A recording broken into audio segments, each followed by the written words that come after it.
Bismillahirrahmanirrahim. Viewers, welcome to my channel and thank you for watching and liking my videos.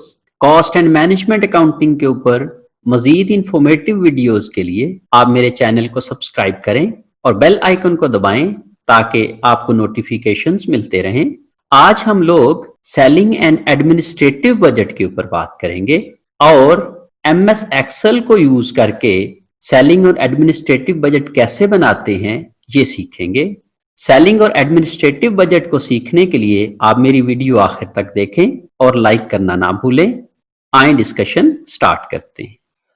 जो हमारी period cost होती है या हमारे नॉन मैन्युफैक्चरिंग एक्सपेंसेस होते हैं, they are basically selling and admin expenses. हम इन सेलिंग एंड एडमिन एक्सपेंसेस के बजट भी बनाते हैं। हम सेलिंग एक्सपेंसेस के अलहदा से भी बजट बना सकते हैं और एडमिन एक्सपेंसेस के अलहदा से भी बजट बना सकते हैं, लेकिन चूंकि यहाँ पे हमारे पास क्वेश्चन में एक ही हेड दिया हुआ है, इसलिए हम लोगों ने यहाँ पे एक ही टेबल बनाया है, that is selling and administrative expenses budget. और उसको बनाने के लिए वही फॉर्मेट हम यूज करते हैं जो ऑलरेडी हमने सब तमाम बजट्स बनाने के लिए यूज किया है, दैट इज क्वार्टर वाइज हम उसके 4 कॉलम बना लेते हैं और फिर ईयरली कॉलम बना लेते हैं। चूंकि selling and admin expenses are based on sales, तो हमें सबसे पहले बजटेड सेलिंग यूनिट्स चाहिए। ये हमें सेल्स बजट से मिल जाएंगे। हम हर क्वार्टर में उसके बजटेड यूनिट्स लिख लेंगे फ्रॉम द सेल्स बजट और from our basic data.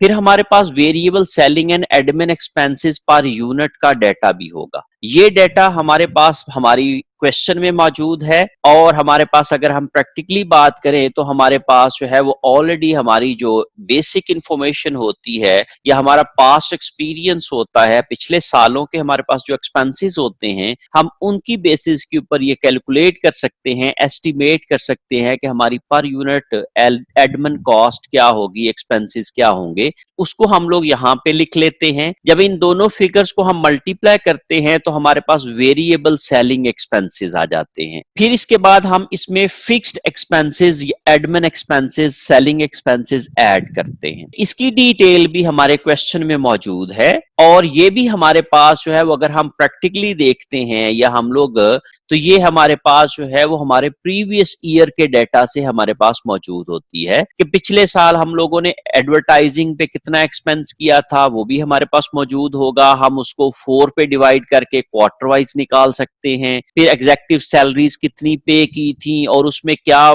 Percentage increase हो सकती है, ये सारी चीजें हम लोग जो है वो प्रीवियस ईयर्स के डाटा की बेसिस के ऊपर फॉर द नेक्स्ट ईयर जो है वो एस्टिमेट कर लेते होते हैं और ये वाली सारी चीजें हम एस्टिमेट करने के बाद यहाँ पे लिख लेते हैं। So in our question that information is given to us, तो हम लोग ये सारी की सारी इंफॉर्मेशन इसके अंदर क्वार्टर वाइज जो है वो नोट कर देते हैं और आप देखें कि आपके पास टोटल जो है वो 99,000 के एक्सपेंसेस जो है वो हर क्वार्टर में आपको नजर आ रहे हैं और टोटल इनका जो है वो टोटल के कॉलम में नजर आ रहा है। जब हम लोग 18,000 और 99,000 को प्लस करते हैं तो हमारे पास total selling and admin expenses आ जाते हैं, that is 117,000 in first quarter, 153,000 in second quarter and so on. अच्छा, ये वाला जो एक्सपेंस है ये हम अपनी इनकम स्टेटमेंट में लिखेंगे और कैश बजट के अंदर हमें फिगर चाहिए कि how much cash will we pay for the